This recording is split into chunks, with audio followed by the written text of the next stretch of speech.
Selamat siang semuanya. Assalamualaikum warahmatullahi wabarakatuh. Siang, Mbak. Minal aidin wal faizin ya semuanya. Gimana liburannya guys?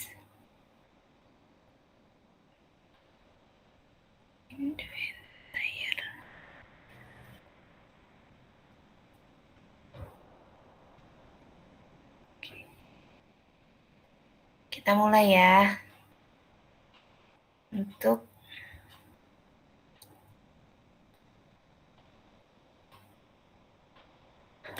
pertemuan kita yang ke pengganti yang ketiga karena saya udah mulai latsar, jadi untuk pengganti perkuliahan pertemuan yang ketiga itu kita sisipkan di kelas besar ya. Mohon maaf karena saya benar-benar nggak nggak ada waktu gitu. Karena istirahatnya kayak sekitar 30 menitan. Jadi itu tidak mungkin kalau dilakukan perkuliahan gitu. Nah, kebetulan di minggu ini tidak sepadat sebelumnya, jadi saya bisa masuk. Untuk kelas pengganti yang lain mungkin di kelas besar ya. Kalau untuk minggu depan itu saya belum tahu jadwalnya. Jadi kalau misalnya minggu depan tidak terlalu padat juga, maksudnya setelah kelas besar ya, kita kan masuk tuh. Setelah kelas besar kalau misalnya memungkinkan untuk masuk seperti biasanya, kita masuk seperti biasanya. Tapi online ya, karena tetap tidak bisa offline walaupun sebelum UTS. Nanti UTS-nya berhubung penanggung jawabnya saya, jadi berhubungan dengan apa yang kita pelajari aja selama pertemuan 1 sampai pertemuan 7 gitu. Nah, kebetulan yang klasifikasi informasi ini kan diarahkan untuk materi dulu ya, untuk mata kuliah ini materi dulu, jadi kurang lebih sama dengan apa yang kita pelajari selama di perkuliahan. Sebenarnya saya pengennya praktek, tetapi sepertinya waktunya tidak cukup ya. Jadi ini kayak konsep awal gitu, tim teaching. Nanti kita bahas lagi yang untuk pertemuan ketujuhnya bagaimana gitu. Dan hari ini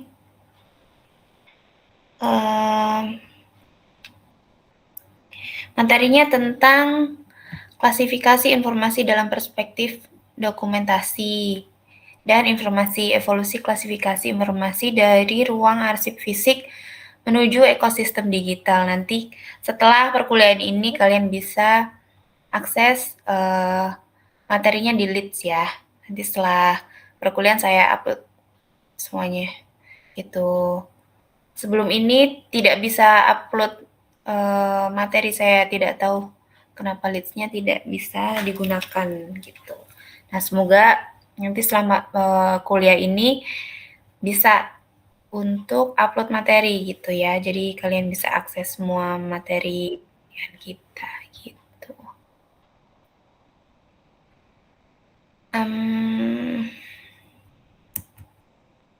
Nah, ini kita akan bahas tentang dokumentasi dan informasi.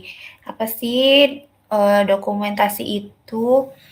Nah, dokumentasi itu yang berhubungan dengan kegiatan ya, kegiatan kita dalam mengumpulkan data, kemudian mengolahnya, kemudian setelah mengolahnya kita akan menuju ke proses penyimpanan dan menyebarluasan dokumen sebagai sumber informasi. Nah, penyebarluasan dokumen ini itu yang bisa kita manfaatkan ya, bisa kita gunakan dalam kebutuhan sehari-hari kita gitu.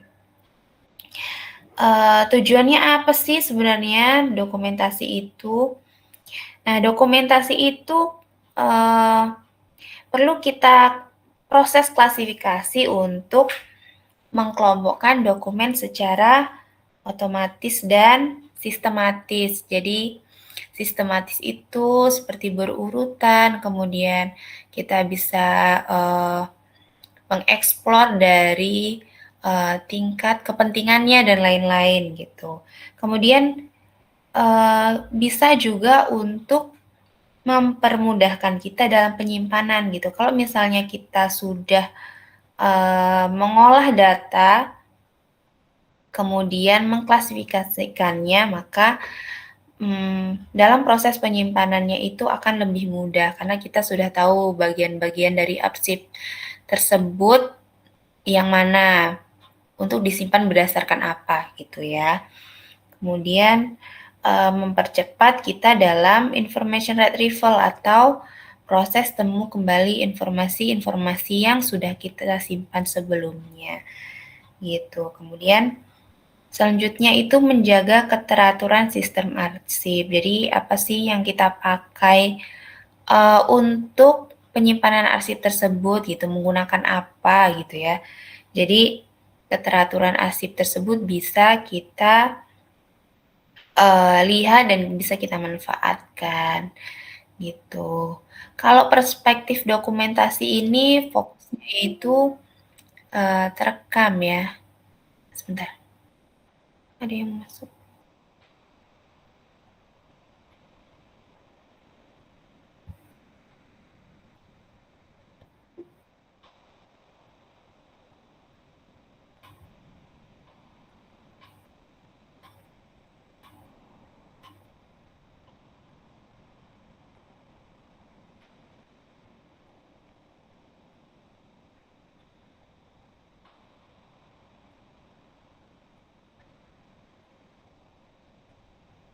Sorry. Fokusnya itu wujud terekam atau record information dan bukti autentik. Jadi ini wujudnya bisa kita lihat ya. Apa sih dokumen-dokumen dari dokumen informasi yang kita miliki gitu. Kemudian bertujuan untuk mengelompokkan dokumen, mempermudah penyimpanan dan mempercepat temu kembali. Gitu. Orientasinya yaitu menjaga keteraturan sistem arsip untuk operasional organisasi. Jadi untuk kepentingan sebuah organisasi tersebut bisa dilakukan dengan mengklasifikasikan datanya atau dokumennya gitu ya. Kemudian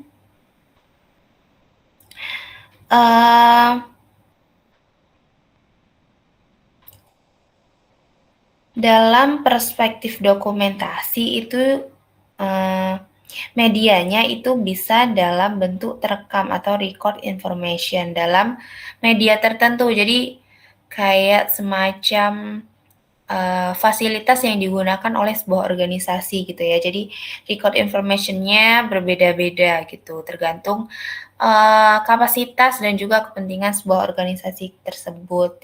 Kemudian selain itu yang dokumentasi juga harus evidence atau memiliki bukti autentik gitu. Jadi yang dokumen benar-benar yang digunakan untuk seluruh aktivitas di organisasi tersebut gitu ya. Kemudian selain itu bisa juga dikelola secara otomatis gitu. Jangan sampai dokumen yang kita miliki itu hilang kemudian ketika kita ingin menggunakannya lagi ternyata tidak bisa ditemukan dan lain-lain gitu ya. Kemudian dokumen ini juga digunakan untuk kepentingan suatu organisasi atau pengambilan keputusan gitu. Kalau untuk perspektif informasinya ini yaitu secara makna, struktur pengetahuan dan hubungan antar konsep. Jadi ini tidak terlihat ya gitu. Kalau dokumentasi ini kan terlihat itu bentuknya gimana, tapi kalau perspektif informasi ini lebih ke subjeknya atau pemaknaan informasi yang kita miliki gitu. Kemudian pengorganisasian informasi agar bermakna dan terhubung. Jadi ini dikelompokkan berdasarkan tingkat kepentingan dan subjek-subjeknya gitu. Dan tujuannya sama ya untuk mendukung efisiensi, keamanan, dan sistem manajemen pengetahuan sebuah organisasi tersebut. Sudah berubahkah slide saya? Sudah, Mbak. Ya. Jadi ini adalah siklus kegiatan dokumentasi. Yang pertama yaitu ada collection atau pengumpulan. Jadi kita menghimpun dokumen dari sumber internal atau eksternal gitu ya. Dari internal organisasinya, kemudian eksternal organisasi seperti misalnya publikasi ya, kemudian laporan dan arsip gitu. Kemudian yang kedua itu ada processing atau pengolahan.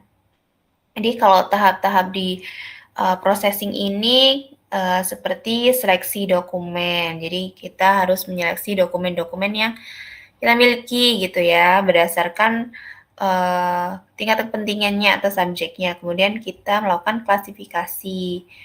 Kemudian mengindeksasi dan pemberian kode. Kemudian storage atau penyimpanan, yaitu pengamanan dalam sistem arsip manual atau digital. Kalau digital itu misalnya kayak database atau cloud gitu ya. Kemudian yang keempat itu ada maintenance atau pemeliharaan.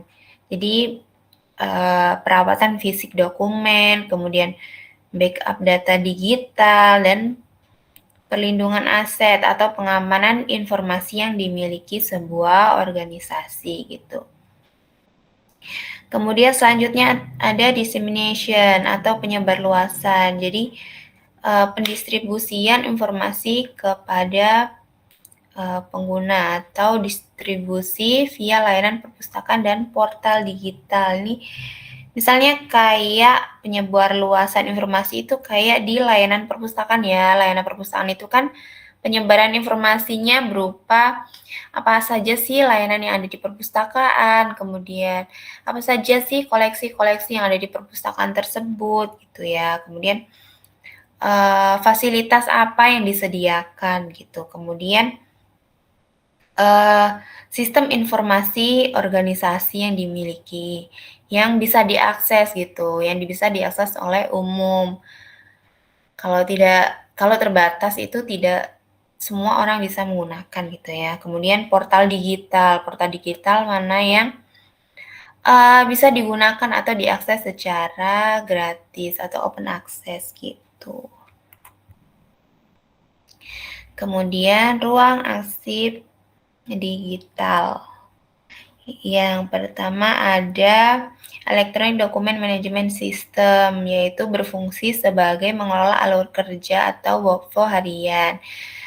Ini fiturnya versi kontrol, hak akses, dan pencarian cepat.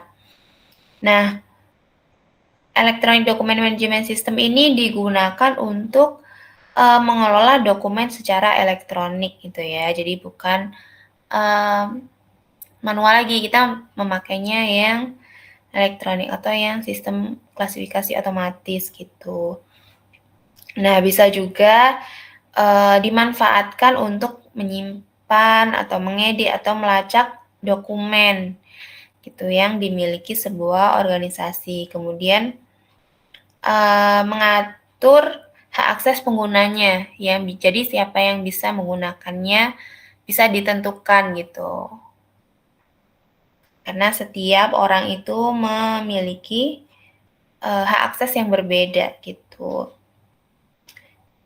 Misalnya kalau di fitur-fitur dari EDMS ini kayak riwayat perubahan, jadi dokumen yang sudah diedit gitu bisa terlihat ya, version control, kemudian security dan akses kontrolnya ditentukan. Kemudian ini bisa kita lihat contohnya pada sistem arsip digital instansi gitu. Jadi kalau misalnya kita berada di sebuah instansi dan kita memiliki hak untuk mengaksesnya, itu bisa terlihat ya siapa saja yang mengakses, kemudian apa saja sih perubahan pada database yang tersedia gitu. Kemudian sistem manajemen dokumen gitu. Jadi masih berfokus pada sistem manajemen dokumen yang digunakan gitu. Kemudian selanjutnya ada digital archiving. Jadi digital archiving ini menyimpan dokumen dalam bentuk digital ya. Jadi hampir sama dengan EDMS tadi. Fungsinya yaitu pelestarian memori organisasi jangka panjang. Jadi tidak ada expirednya. Jadi misalnya kalau dokumen-dokumen sudah kita input gitu ya, masih bisa kita temu kembali dalam jangka waktu yang lama gitu. Kemudian bisa digunakan kembali oleh orang-orang yang memiliki hak akses yang sudah berbeda gitu. Misalnya kalian sebelum penginputan tidak memiliki hak akses, tapi setelah beberapa waktu kalian memiliki, nah itu bisa kalian akses datanya gitu. Formatnya bermacam-macam ya, kayak misalnya PDF atau XML. Kemudian ini juga bisa kita manfaatkan untuk memastikan integritas dan keaslian data yang tersedia di database gitu. Kemudian fungsinya lain juga untuk mendukung akses berkelanjutan gitu ya. Kemudian menjaga memori organisasi gitu. Kemudian ini juga fungsi lainnya untuk mendukung penelitian dan audit gitu. Kemudian selanjutnya ada cloud storage. Cloud storage ini berfungsi untuk aksesibilitas tanpa batas ruang dan waktu gitu ya. Jadi kita bisa mengakses dari berbagai lokasi dan perangkat. Kemudian penyimpanan datanya tentu saja secara online gitu. Kemudian contoh layanan atau contoh dari penyimpanan database yang bisa kita gunakan ya, misalnya seperti Google Drive gitu, cloud storage-nya. Ini masih sering kita gunakan ya, kayak misalnya untuk pengumpulan tugas, untuk menyimpan data mandiri gitu dan lain sebagainya gitu. Kalau Google Drive ini banyak sekali yang menggunakan gitu. Kemudian Dropbox, kemudian Microsoft OneDrive gitu. Jadi itulah contoh-contoh layanan dari cloud storage. Kemudian anatomi klasifikasi informasi.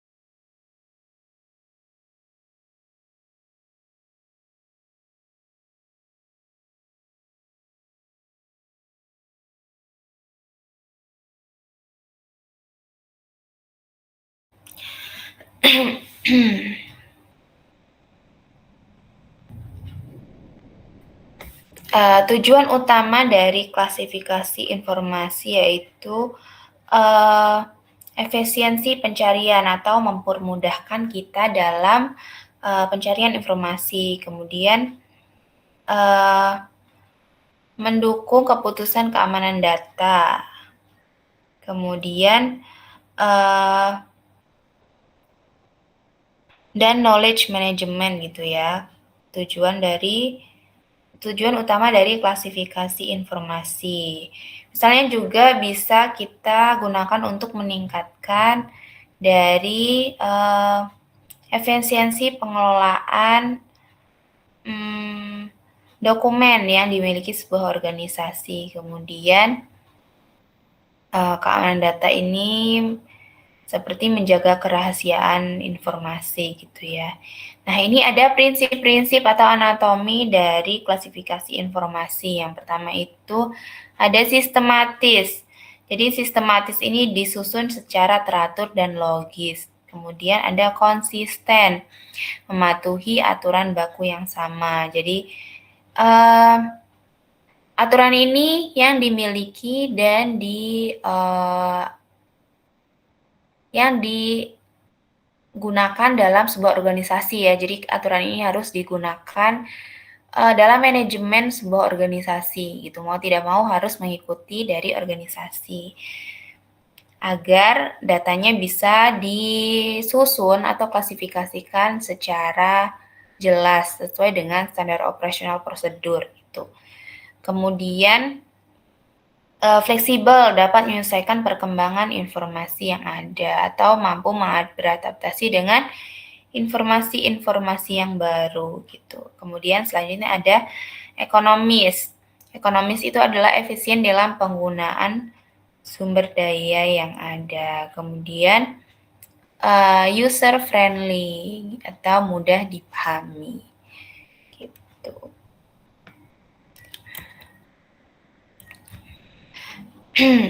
Nah, ini ada fondasi tradisional atau subjek dan fisik. Kalau berdasarkan subjek itu mengelompokkan informasi berdasarkan hierarki topik atau bidang ilmu secara ketat ya.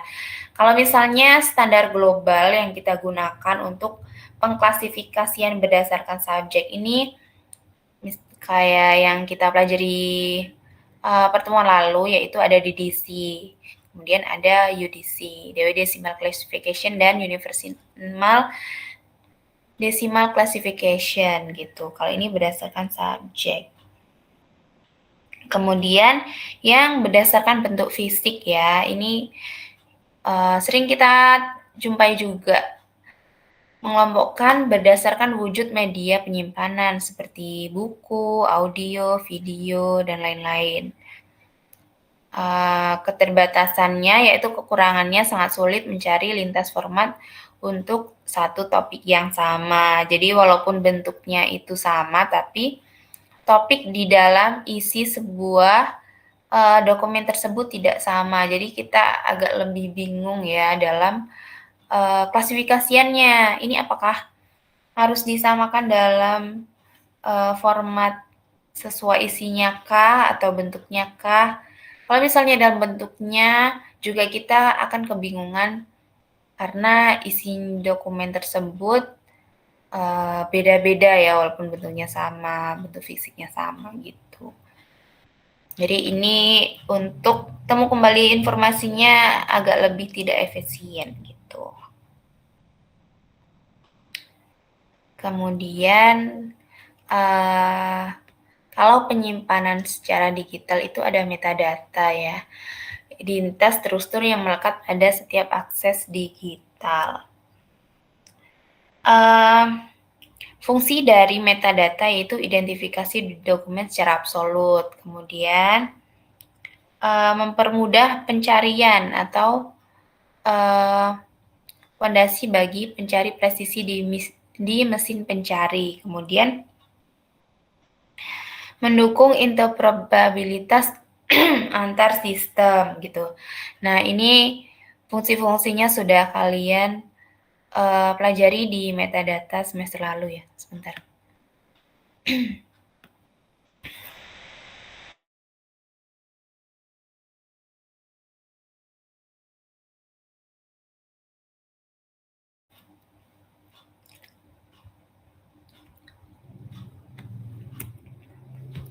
Kemudian yang kedua itu ada tagging dan indexing. Kalau label fleksibel, karakteristiknya itu bersifat user generated atau bebas gitu ya, tidak berhierarkis. Kemudian kelebihannya itu sangat cepat dan mudah diterapkan, kayak misalnya di hashtag media sosial atau label email custom gitu. Kemudian yang kedua ada indexing atau indeksasi terstruktur. Jadi misalnya karakteristiknya berbasis aturan ketat dan terstruktur. Kelebihannya seperti presisi sangat tinggi untuk pencarian yang lebih kompleks gitu ya. Contoh-contohnya yaitu basis data institusi atau indeks perpustakaan digital.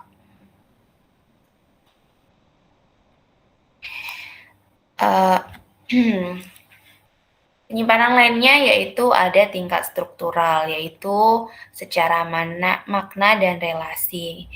Misalnya taksonomi atau sistem hierarki gitu. Berfungsi untuk navigasi logis dan pengelompokan sistematis. Kayak misalnya contohnya itu pendidikan. Pendidikan ini digunakan di perguruan tinggi. Nah, di perguruan tinggi ini bisa dijabarkan lagi seperti kurikulum yang tersedia gitu ya. Jadi misalnya contoh sederhananya kayak UPN, kemudian di bawahnya ada fakultas gitu ya, hierarkinya. Kemudian di bawah fakultas itu ada jurusan, kemudian di jurusan itu ada program studi, dan kemudian kurikulum gitu ya, contoh sederhananya. Kalau yang taksonomi atau sistem hierarki gitu. Kemudian ada ontologi atau model semantik, jaringan relasi berbasis makna atau semantik, menghubungkan data lintas sumber yang menjadi fondasi bagi semantik web agar lebih pintar memahami konteksnya. Jadi ini nih seperti pemahaman kita dari umum ke khusus gitu ya. Jadi kalau misalnya pencarian pemaknaan klasifikasi informasi nanti dijabarkan lagi di dalam klasifikasi informasi itu membahas apa lagi sih gitu ya. Kemudian itu secara makna, kemudian secara contohnya juga ada lagi gitu. Jadi itu berurutan dari umum ke khusus gitu ya, sama. Sebenarnya sama, tapi kalau yang ontologi ini lebih ke pemaknaan gitu.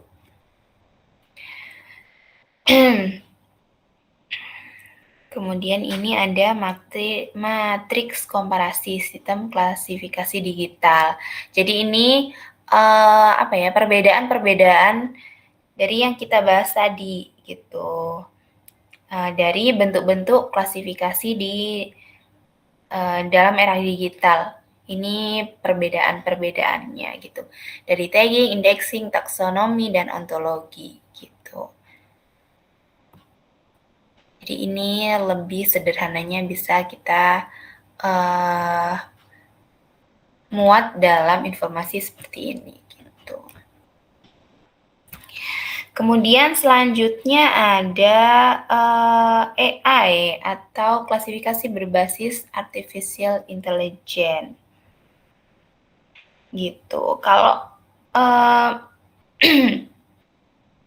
klasifikasi berbasis AI ini kita gunakan kayak machine learning gitu atau natural language processing atau NLP gitu ya.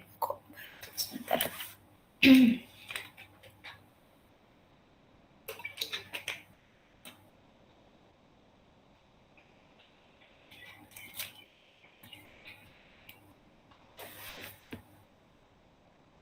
Nah, ini fungsinya yaitu untuk mengendalikan pola-pola data secara otomatis gitu ya. Jadi kita tidak memberi pemaknaan secara manual ya, tetapi sudah melihat pola-pola informasi yang kita input secara otomatis gitu. Tapi kita harus menginputnya terlebih dahulu agar bisa dibaca oleh machine learning gitu ya. Kemudian mengelompokkan informasi secara otomatis. Jadi kita tidak kesulitan untuk mengelompokkan atau menginput manual informasi berdasarkan subjeknya, kepentingan dan lain-lain karena ini sudah otomatis. Gitu ya. Kemudian mengekstrak makna dari metadata. Jadi kalau ini secara manual gitu. Kalau ini secara enggak, maksudnya ini bagiannya. Nah, ini bisa kita atur dalam metadata yang kita gunakan gitu. Jadi mereka otomatis menyimpan itu dalam bentuk makna, taksonomi atau ontologi dan lain sebagainya. Gitu. Nah, hasilnya adalah atau outputnya adalah organisasi bisa mendapatkan dokumen secara otomatis dan sistematis begitu.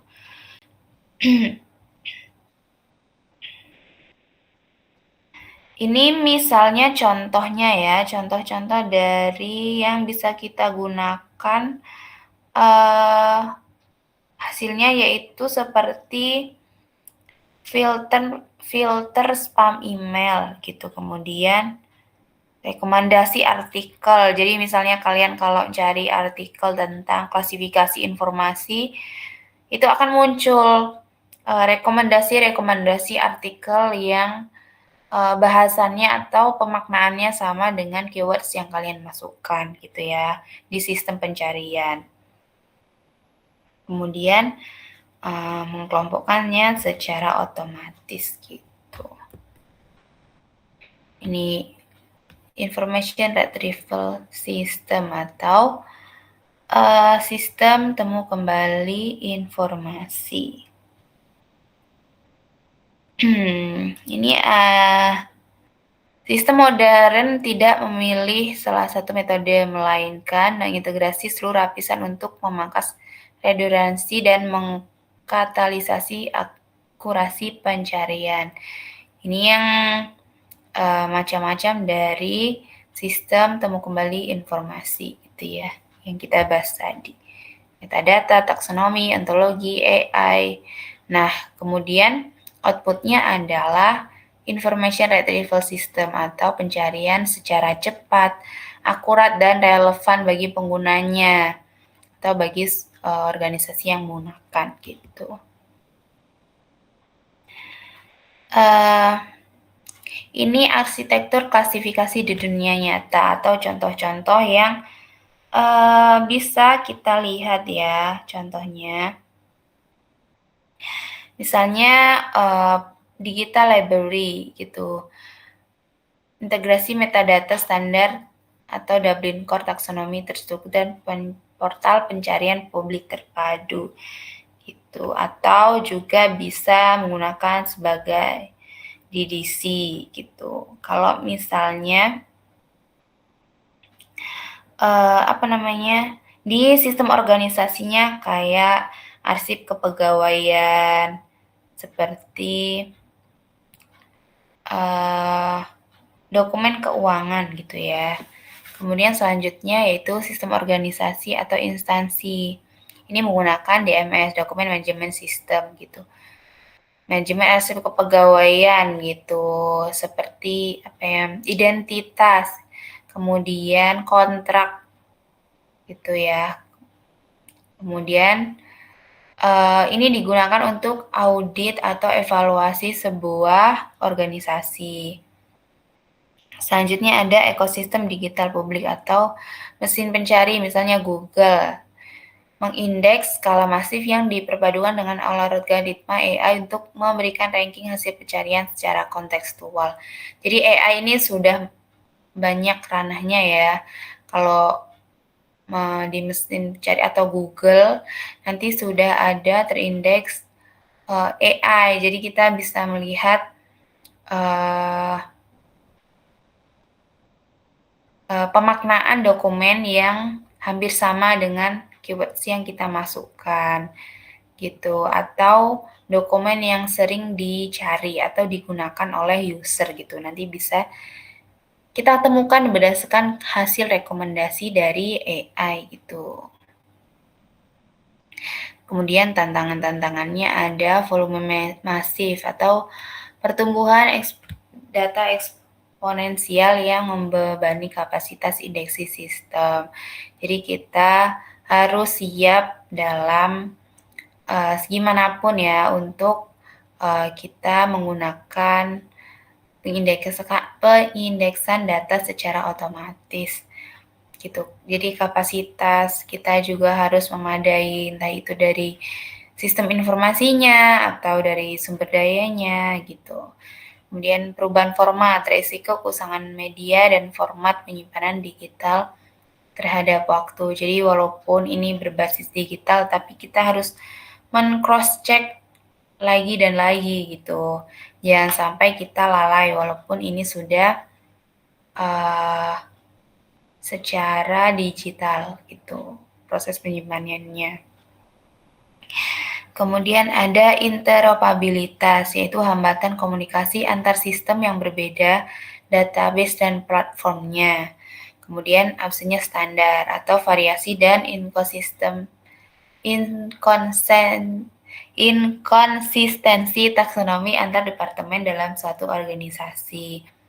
Kemudian yang kelima ada ambiguitas makna, yaitu keterbatasan sistem tradisional dalam memahami konteks semantik yang ambigu. Nah, itu adalah materi perkuliahan kita hari ini, dan untuk minggu depan mengganti dari pertemuan keempat ya. Jadi ini materi pertemuan ketiga, kemudian minggu depan itu pertemuan keempat di hari Rabu 3:30 ya. Gitu, karena pagi sampai siang itu saya seminar, jadi saya tidak bisa masuk. Jadi bisanya sore untuk hari Rabu. Jadi saya pengen kita terpenuhi materinya, tidak ada yang terlewat gitu ya. Nanti kalian bisa akses ini di Leads. Setelah kuliah ini selesai, saya langsung upload. Semoga tidak ada kendala lagi seperti sebelumnya. Jadi kalian bisa akses semuanya. Begitu. Ada yang tidak bisa kah untuk pertemuan minggu depan kelas ABC? Atau kalian beda jadwalnya ya? Ada keberatan kah? Oke, jadi fix ya untuk minggu depan itu kita 3:30. Ya, semoga tidak ada jadwal dadakan. Gitu. Untuk perkuliahan yang lain, sepertinya saya perlu koordinasi dengan PJ-nya ya, karena nanti kita tinggal, setelah KB itu kan tinggal satu pertemuan lagi. Nah, satu pertemuan terakhir itu, yaitu pertemuan ke-7, itu kita memfiksasi materi dan prepare untuk UTS. Jadi, UTS-nya kita sesuai dengan yang sudah kita lakukan atau yang kita pelajari gitu ya. Jadi aman guys untuk UTS-nya, insya Allah ya. Ada pertanyaan atau tanggapan?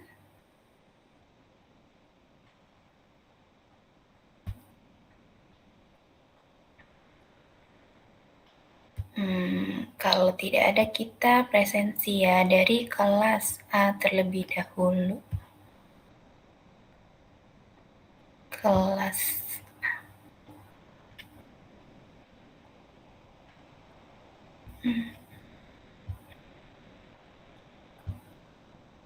Kalau misalnya tidak bisa mengikuti, boleh izin ya. Tapi kalau kelasnya udah kelar, itu nggak boleh lagi izin. Itu ini, sorry guys. Ini pertemuan ketiga. Oke. Kelas A dulu ya presensinya. Adela Aurelia ada. Hadir, Bu. Adinda Dwirani. Bentar.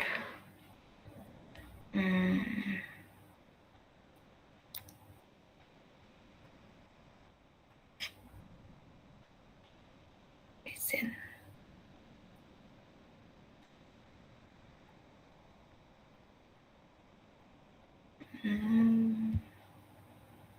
Nah, udah terlihat ya?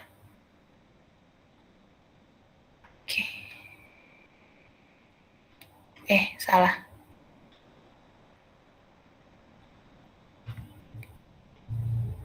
Adela udah. Adinda Dwirani tadi ada? Adinda? Saya agak sulit mengecek nama kalian di ini, di audience. Nah, kita lewatin dulu ya sebentar. yang lain dulu. Asmaul Husna. Ada. Nanti kita kembali lagi. Kalista. Saya hadir, Bu. Oke, siap. Davia. Hadir, Bu. Dimitri. Dimitri ada. Hadir Mbak, hadir Mbak. Oke, Fairuza. Hadir, Mbak. Franciscus. Hadir Bu. Gabrian. Hadir, Bu. Giat. Yusran. Kita balik lagi nanti. Jessica. Hadir, Bu. Kayla. Kayla ada. Kristianto. Hadir, Bu. Raihan. Muhammad Raihan. Hadir. Azimul.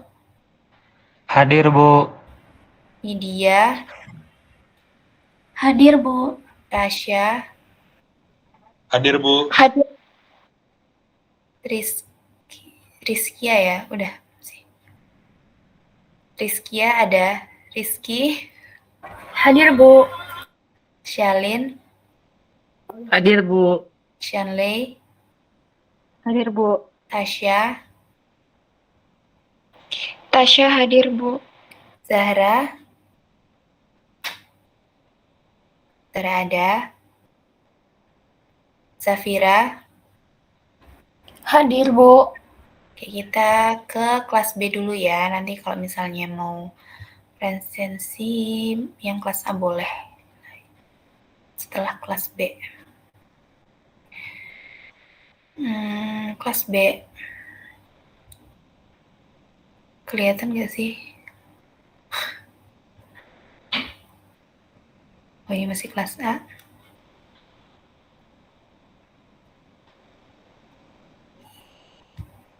Yang kelas B.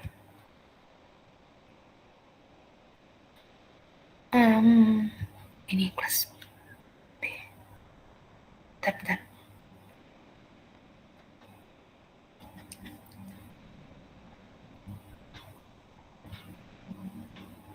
Kelas B. Adam. Kelas B Adam. Kelas B itu Adam.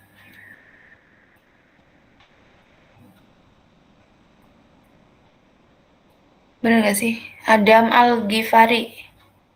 Hadir Bu. Adinda Miftahul Jannah. Hadir, Bu. Aldi Rasyad. Hadir, Bu. Adrian. Hadir Mbak. Ahmad Rafshan. Hadir, Mbak, hadir. Alzam. Hadir, Bu. Aurelia.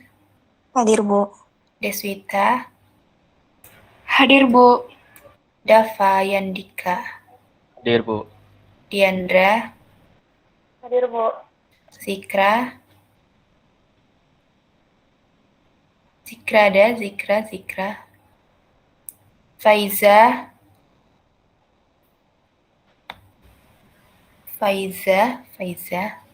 Maaf, Bu, tadi katanya saya kepental. Ada tapi tadi. Ada. Vika. Hadir, Bu. Firna. Hadir, Bu. Graceta. Hadir, Bu. Hafiz. Hadir Bu. Asya. Hadir, Bu. Ihsan. Hadir, Bu. Intan. Hadir, Bu. Jesselyn. Hadir, Bu. Muhammad Firman. Hadir Bu, hadir. Muhammad Shehan. Hadir, Bu. Nadine Faiza. Hadir, Bu. Najmi Levina. Hadir, Ibu. Najwa Sifa. Hadir, Mbak. Nasyah Aurelia. Hadir, Mbak. Naila Kintia. Hadir, Bu. Naizila. Hadir, Mbak. Otway. Hadir, Bu. Raihan. Hadir, Bu. Reza, Hadir Bu. Reza, Hadir Mbak. Ripka, Hadir, Bu. Sabrina, Hadir, Mbak. Salsabila, Hadir, Mbak. Salwa, Hadir, Bu. Sarah Nur Adesti, Sad, Syafira, Hadir, Bu. Tasya, Hadir, Bu. Tessa, Hadir, Bu. Tifanya, iya. Tifanya ada, Hadir, Bu. Zahra, Hadir, Ibu. Tunisa. Hadir, Bu. Berarti yang belum Zikra ya. Kita ke C dulu. Ke C dulu. Senin. Oke.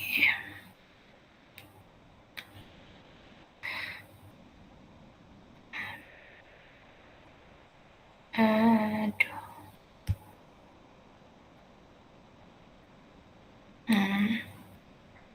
Abi Rafdi, Hadir. Adrian, Hadir. Ahmad Trifah, Hadir. Aisyah, Hadir. Andika, Hadir. Anggita, Hadir, Bu. Atika, Hadir, Bu. Aura, Hadir, Bu. Clara, Hadir, Bu. Dinara, Hadir, Ibu. Elman, kemana dia? Iya Bu, hadir Bu. Ya. Valentra, Hadir Bu. Fatia, Hadir. Gabriel, Hadir Bu. Hana, Hadir, Bu. Hanif, Hadir Bu.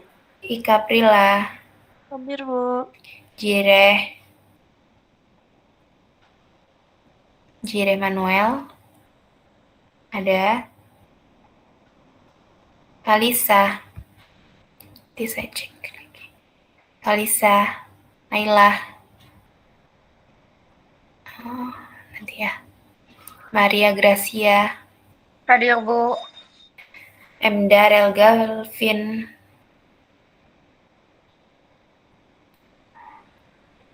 Medita, Hadir, Mbak. Mutiara, Hadir, Mbak. Alfat Jihad, Hadir Bu. Brian,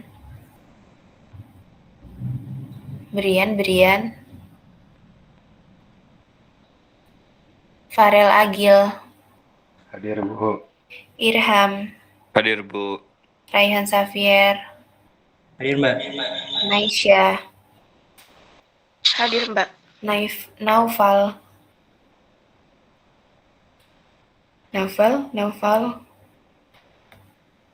Nafi,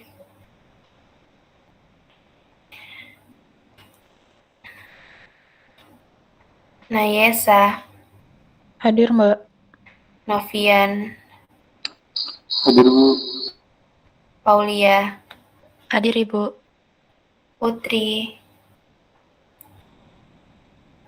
Putri Salsabila, Raffi Rizky, Hadir. Raja,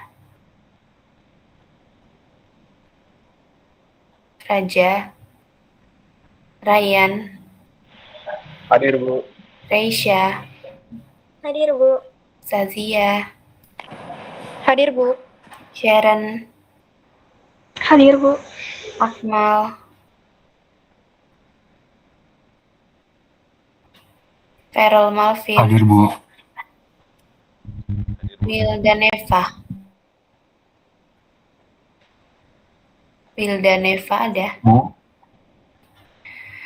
Ini PJ kelasnya sudah kasih tahu teman-temannya belum? Oh, mohon maaf, Raja hadir Bu. Siapa? Raja hadir, Bu. Siapa? Terputus-putus. Raja Novelisma Yusuf. Oh, bentar.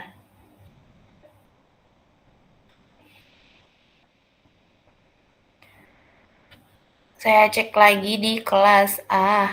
Ya, banyak banget. Bentar ya, guys. Saya lihat di daftar hadir. PJ-nya udah kasih tahu teman-temannya kan kalau masuk. Oke. Dari kelas A.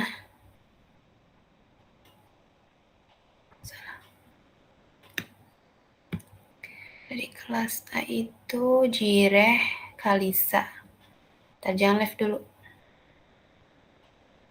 Jireh Kalisa. Halo Bu, permisi. Ya, Bu, maaf tadi saya sempat kelempar karena laptop saya baterainya habis Bu. oh Jireh ya. Oke. Iya Bu, saya hadir. Kamu kelas A apa B? Kelas A, B, C? Oh ini nih, udah.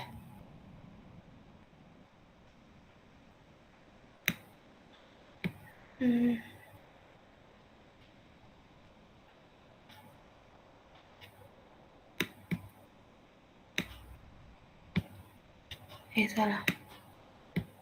Kalisa, Naila, Darel.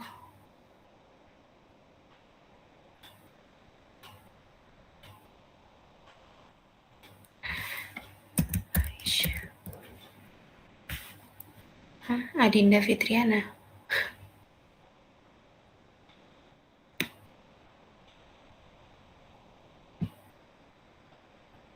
Oh, Kalisa, Naila, ding.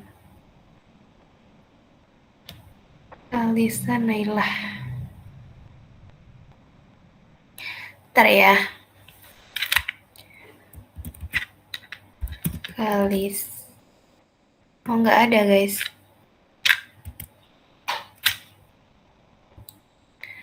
Kaisa Naila itu kelas C. PJ kelas C siapa? PJ kelas C. Saya Bu Elman. Iya, Kalisa kemana Kalisa? Nggak tahu. Aduh, nggak ada informasi juga sih Bu. Kan saya juga udah kasih tahu jauh-jauh hari kalau misalnya hari ini bakal ada kelas pengganti. Oh. Nggak ada konfirmasi juga dari si Kalisanya. Ya, kalau Darel?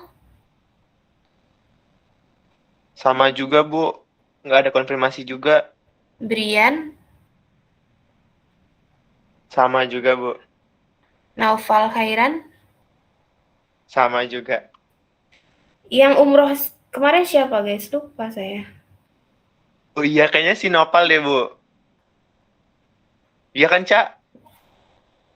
Naufal Khairan ini? Oke. Yang Nafi? Kalau Nafi kurang tahu Bu. Putri Salsabila? Ibu, mohon maaf. Ya. Kalisa Naila tadi udah join, Bu. Cuman tadi dia bilang ada kendala, Bu, device-nya. Ini ya. Oke. Kalisa Naila, Bu. Ya, Ya. udah. Terima kasih, Bu. Ya. Halo Ibu. Kalisa Naila hadir. Ya. Ya udah sudah. Ya. Halo Ibu. Will dan Ya. Eva hadir Bu, kita join. Sama Raihan satu device, tapi device saya lagi. Kalau pakai HP nge-lag Bu, harus di browser. Oke. Kalau Maaf ya Ibu. ya, it's okay. Tinggal Darel. Mana tadi ya? Darel, Brian, Nafi, Putri Salsabila sama Akmal. Cuman ini. Ilman nggak tahu. Ada yang bareng device temennya lagi? Nggak ada. Udah ya, yang clear ya, yang kelas C. Oke. Kita ke kelas apa ini? ke kelas B. Kelas B.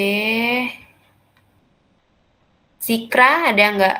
Zikra kemana? Kelas B itu PJ-nya Isan. Zikra kemana Isan? Tidak ada konfirmasi. Oh, kelas B Isan aja. Kelas B Isan aja. Kelas B Zikra aja. Ya belum ada konfirmasi, Bu. Oke.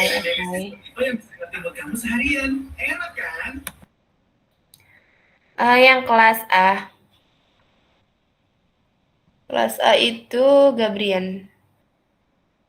Ini yang menyusul ya. Adinda Dwirani?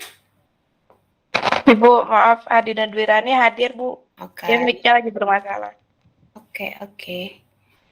Asmaul Husna?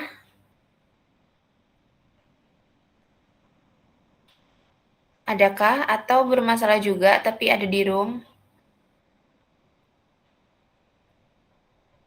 Atau gimana? Gabrian, ada konfirmasi kah? Maaf Ibu, Asmaul Husna ada di room? Oh ya ada. Ada. Cross check temannya ya. Yusran? Yusran, adakah? Tolong cross check guys. Yusran tidak hadir Bu. Kalau Kaila Dwi Rahman?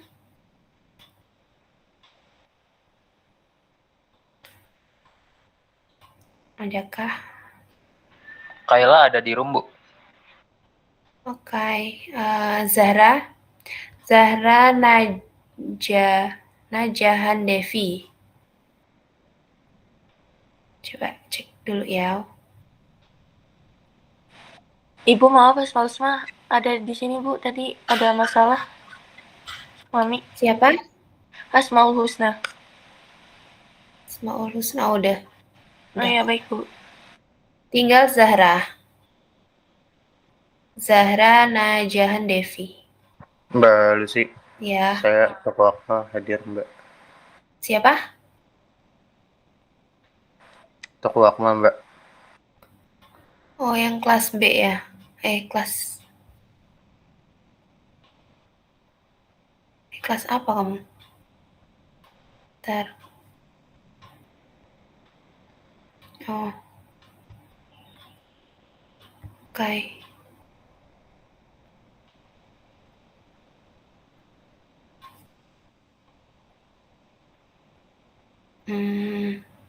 Zahra ada? Nanti konfirmasi ke saya ya. Udah.